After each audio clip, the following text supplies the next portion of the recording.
Assalamualaikum warahmatullahi wabarakatuh.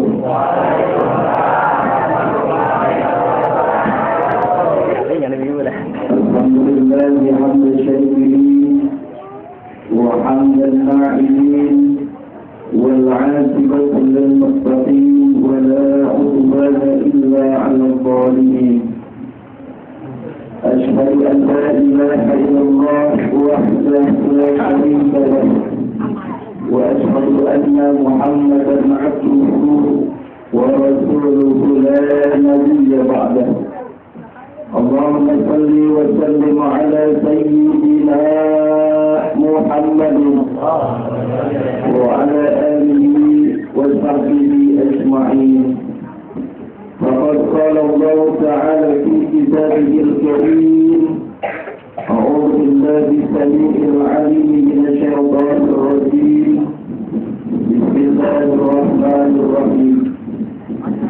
يا أيها الذين آمنوا كتب عليكم الصيام كما كتب على الذين من قبلكم لعلكم تتقون.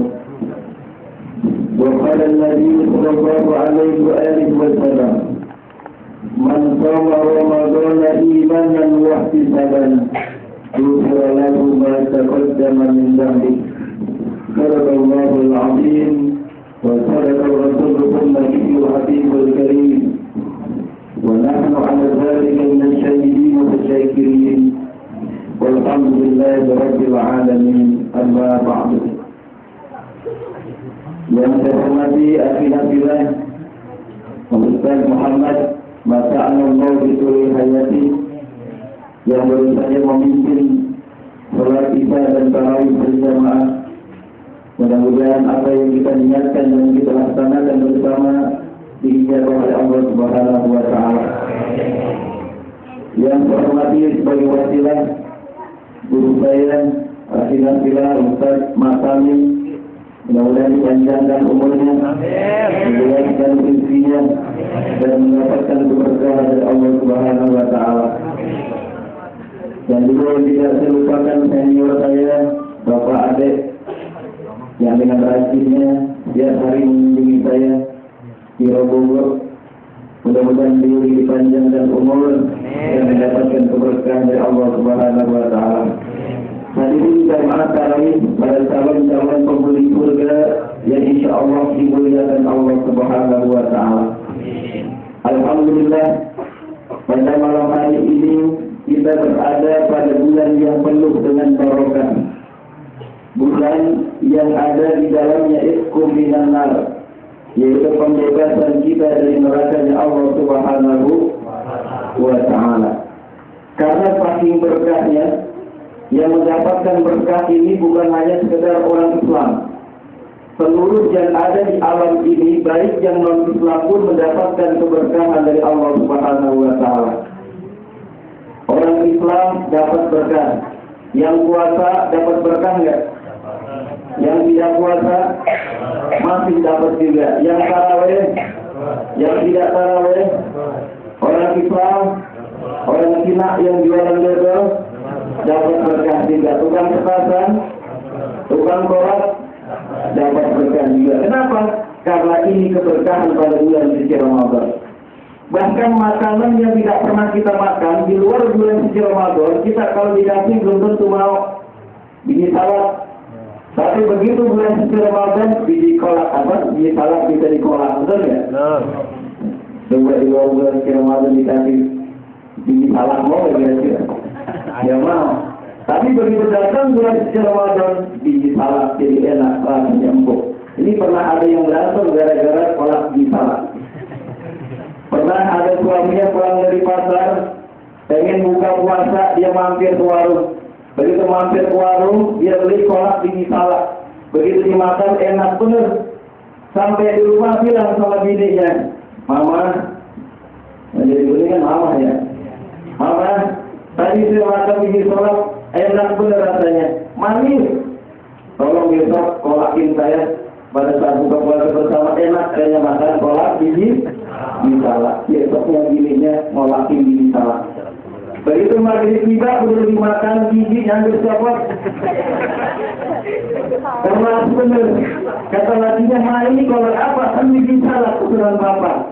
Ini kok masih keras?" Udah godoknya dari pagi, Pak. Godok 3 malam, tetap aja nih balak empuk-empuk. Lantaran gigi salah. Kemudian Allah Subhanahu wa Ta'ala memanggil kita dengan kalimat yang begitu indahnya. Ya ayyuhalladzina amanu kutiba 'alaikumus shiyam kama kutiba 'alal ladzina min qablikum la'allakum. Dipanggil kita dengan bahasa iman. Kenapa Allah tidak memanggil kita dengan ya ayyuhal muslimun, ayo orang-orang Islam, kutiba 'alaikumus shiyam, tapi dipanggil dengan kalimat beriman. Artinya hanya orang yang beriman yang wajib melaksanakan ibadah puasa. Jadi kalau ada tetangganya orang Islam yang puasa, nggak usah usir. Karena yang wajib puasa bukan orang Islam, tapi orang yang beriman. Emang ada orang Islam yang tidak beriman? Banyak. Saya pernah jalan-jalan ke pasar, ada wartegnya nutupnya separuh, dialingin pakai kain. Begitu saya lihat orang yang makan mukanya nggak kelihatan, tapi kakinya kelihatan. Begitu saya lihat kakinya ada 3. Ini orang mau bemo. Begitu dilihat ternyata orangnya ada 2, yang 1 naikin kaki. Artinya tidak semuanya orang Islam beriman. Jadi kalau kita sudah melaksanakan ibadah puasa, artinya kita terpanggil oleh panggilan Allah Subhanahu wa Ta'ala. Boleh nggak kira-kira kalau kita nggak puasa? Boleh, asalkan kita bukan orang yang siapa orang yang tidak beriman? Yang adanya keraguan itu yang tidak beriman. Kalau kita orang Islam yang berpuasa nggak puasa, artinya kita orang yang bulunya banyak apa? Monyet. Kalau kita tidak puasa sama kita dengan benar dulu. Dengan monyet, mau berdua ini. Ibu punya suami yang nggak puasa, berarti ibu tidur sama. Begitu juga suami punya bininya nggak puasa juga, berarti tidurnya sama. Punya anak nggak puasa, berarti anak. Punya uang nggak puasa, berarti uang. Wow. Ini yang membedakan antara manusia dengan yang ada di kebun binatang. Makanya dipanggil ya ayyuhalladzina amanu kutiba 'alaikumus shiyam kama kutiba 'alal ladzina min qablikum la'allakum tattaqun. Berangkat dari iman, bermuara kepada takwanya Allah Subhanahu wa Ta'ala. Kemudian apakah yang namanya puasa sekedar tidak makan, tidak minum? Dalam kitab Sirul Asrar, orang yang berpuasa dibagi menjadi 2 bagian.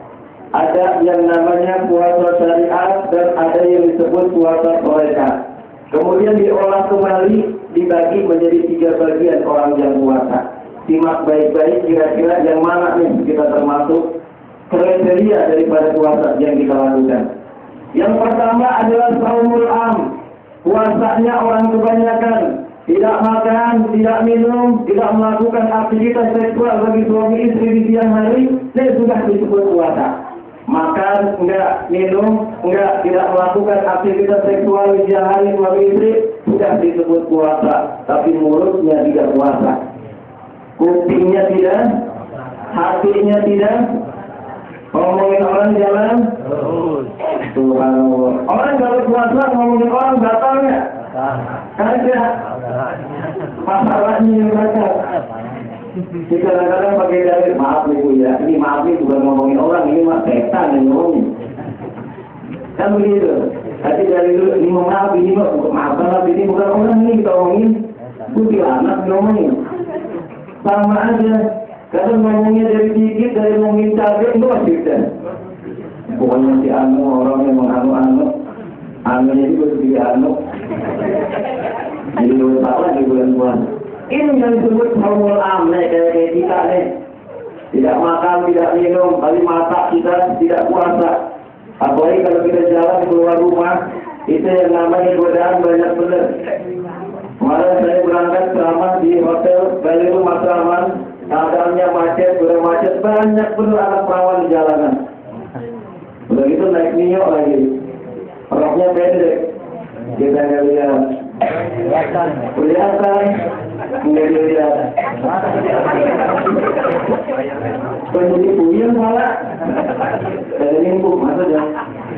Ini mata kita digoda. Subhanallah. Melihat yang tidak baik. Kalau ibu diajakin ngomongin orang sama tetangganya. Maaf bu, sekarang lagi puasa dan ntar malam aja di perahu. Sama aja.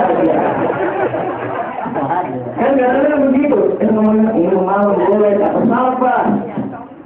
Begitu berantem dirinya. Dimaki-maki sama lakinya. Kata dirinya. Ntar dia harus ambil belajar. Kalau mau pada dulu kan mau bisa belajar. Tetap nggak boleh. Ini makanya disebut saumul am, puasanya orang yang umum. Kemudian yang kedua adalah saumul khas, puasanya orang-orang yang khusus. Di samping dia jaga yang membatalkan puasa, dia jaga dari yang membatalkan pahala puasa. Di rumah diam, nggak ngomongin orang, kalau nggak dosa ngomongin ayam nggak apa-apa. Ayam tadi berantem di depan rumah ya, seru banget. Kalau ngadu terus nggak boleh. Kalau ada ayam lagi berantem sendiri, tonton ya apa-apa ya. Jadi saumul khas adalah puasanya orang-orang yang khusus. Dia samping dia jaga yang membatalkan puasa, dia jaga dari yang membatalkan pahala puasa. Yang ketiga saumul khasul khas, yaitu puasanya orang samping dia jaga yang membatalkan puasa, dia jaga dari yang membatalkan pahala puasa, dia jaga juga hatinya selalu ingat kepada Allah Subhanahu wa taala. Orang yang puasanya karena Allah nggak bakalan sendang-sendang nungguin maghrib mulu kayak kita. Kita kalau puasa asal nungguin maghrib, kan masih tane, benar nggak? Buka puasa udah siapin, ini masih asar, ada tukang tape dibeli, ada tukang cendol dibeli, apa? Ada tukang es dibeli, tukangnya baik. Begitu siap mau maghrib kumpul di meja. Itu makanan udah penuh, goreng-gorengan penuh. Dari goreng combro, pisang ada. Nungguin maghrib, apa yang dipegang? Bukan Al-Quran, tapi yang dipegang oleh mau pikir. Makanya artis yang paling dikagumi dan digemari pada bulan suci Ramadan adalah Afgan maghrib. Al-Azan. Boleh ngerti? Nggak ada mau bedanya. Dia cari maghrib jam 2. Betul SPDP belum ada, ganti RPTI belum juga. Kepuyangan di pencetan udah azan, buru-buru dia minum, katanya TPR di Bandung. Buka-buka ada. Begitu maghrib semuanya dimakan, semuanya diminum. Begitu giliran disambut terawih, udah nggak sempat lagi terawih. Perutnya sakit, betul nggak? Perut terawihnya jalan aja dari mingguan, aduh udah gitu kan nggak nyampe jalan musola. Kenapa kalau kekenyangan sudah ibadah ini jadi males? Makanya kalau buka, maaf, saya kalau buka puasa nggak pernah barengan bu, contoh saya nih. Jadi kalau buka cuma air putih segelas, kolak segelas, sama cendol sekopor, nasi segitu. Nggak pernah banyak ya. Jadi begitu cukup lah, cukup kerja. Tadi sudah lihat dari rumah tadi anak-anak jangan pada buka puasa dulu, jangan makan dulu. Emang tahu buat mata aku udah masak banyak bener. Ada bukan ya? Ada. Mudah-mudahan ya Allah benar ada ya. Kalau dari rumah udah makan ini. Sudah ya, senang kan ada. Makanya kita di sini ikhlas. Walaupun kita dimakan, ya kita dikasih ya kita terima. Alhamdulillah enggak ya, banget. Ini tiga ini puasa yang disebut saumul am, saumul khas dan saumul khasul khas. Sekarang kita lihat, kita muhasabah dari tiga ini diantaranya mana puasa yang kita lakukan. Jangan puasa cuma nungguin yang lain. Ketika hati jadi jaga, jangan puasa mikirin baju lebaran. Jangan puasa mikirin ngadu kayak orang dulu. Orang dulu gara-gara ngadu ketika sama bininya, sama lakinya. Cuma sekarang nggak ngadu dodol. Maka di Bogor sekarang udah ada yang ngadu dodol. Pada berantem mulu. Terawih sudah 10-20 jangan dipikirin apa? Kue dan baju. Di Bogor dulu kalau puasa 10 hari itu genteng udah berwarna semua. Berginang. Merah kuning hijau. Sekarang udah nggak ada. Kerjanya udah komplek. Ya, buat jumlah pembinaan komplek. Listin. Dulu banyak tuh. Ada yang mikirin baju lebaran. Jadi imamnya di sana baca Al-Fatihah, di hatinya lebaran aja dipikirin. Sampai di rumah bajunya sudah disiapin 3. Setiap pulang terawih dia nyedemin baju. Setiap pulang terawih dia dandan di depan kaca. Ada yang bajunya hijau, ini buat lebaran pertama. Baju yang kuning buat lebaran kedua. Baju yang ketiga warnanya abu-abu, ini buat lebaran yang ketiga. Karena terawih baju lebaran ini sebenarnya begitu malam takbiran, paginya ada sholat Id dikasih musibah sama Allah segera-gera. Akhirnya tuh baju 3 nggak ada yang dipakai. Baru pakai hijau, lari kamar mandi. Terus dinilai di luar ini pakai lari dari kamar mandi. Kenapa nggak betah? Makanya nggak usah dikirim baju lebaran, Bu. Biasain buat kaum suami, jangan biasain beli baju lebaran pada lebaran. Nanti hari lebaran baru beliin. Subhanallah. Sekarang banyak pakaian yang mesti ke pondok gede semua, jadi kerjaan banyak. Banyak mau istri beliin baju yang dia. Istri asli mah, ya Allah, makasih banyak Pak. Orang-orang menggari beli-beli. Jelek aja. Lalu kemudian jadikan pada bulan suci Ramadan ini adalah syahrul tarbiyah. Jadikan pada bulan suci Ramadan ini pembelajaran bagi kita. Jangan sampai di akhir Ramadan ilmu kita nggak nambah. Ya waktunya kita belajar Pak. Benar ya? Orang dulu kalau yang namanya puasa sebulan full, tadarus sambil mengkaji Al-Quran. Selesai Ramadan kita semuanya. Kalau enggak kita kebanyakan tidurnya, macam-macam tidur ibadah, tidur aja kayaknya. Bangun johor, habis johor tidur lagi, bangun asar. Habis asar tidur lagi, bangun maghrib, itu puasa kubur namanya. Iya, ya Allah. Bukan berarti tidur ibadah nggak boleh ngapa-ngapain. Kalau tidurnya ada ibadah, bagaimana kalau baca Al-Quran, pelajari Al-Quran dengan baik. Kenapa jangan sampai kita ini orang Islam, ngaku Islam, tapi Islam KTP. Karena yang dilihat bukannya tuntunan, tapi tontonan. Sekarang sinetron dijadikan tuntunan, bukan hanya sekedar tontonan, betul nggak? Sekarang banyak sinetron yang kira-kira berbau Islam, judulnya Islam, tapi melecehkan Islam. Judulnya Caobat, tukang bubur naik haji. Tapi isinya berantem mulu kan. Bener ya, Haji Muhyiddin sama Haji Sulam ribut mulu. Dulu saya waktu kecil jadi anak haji, bangganya luar biasa. Gara-gara ada Haji Muhyiddin, terperluasa jadi anak haji. Jadi seakan-akan yang haji begitu semuanya. Padahal kan enggak. Tapi alhamdulillah sekarang Haji Muhyiddin udah sadar. Warisan udah dikasih sama adiknya. Dulu kan ngejar-ngejar Yaman tuh, sekarang Yaman udah nikah sama tulang dulu. Ya dulu punya TV. Kata orang-orang begitu. Sekarang banyak yang mereknya Islam, tapi kadang-kadang bikin hancur dan bikin kacau dalam Islam. Makanya tontonan jangan jadikan tuntunan. Belajar Al-Quran dengan baik.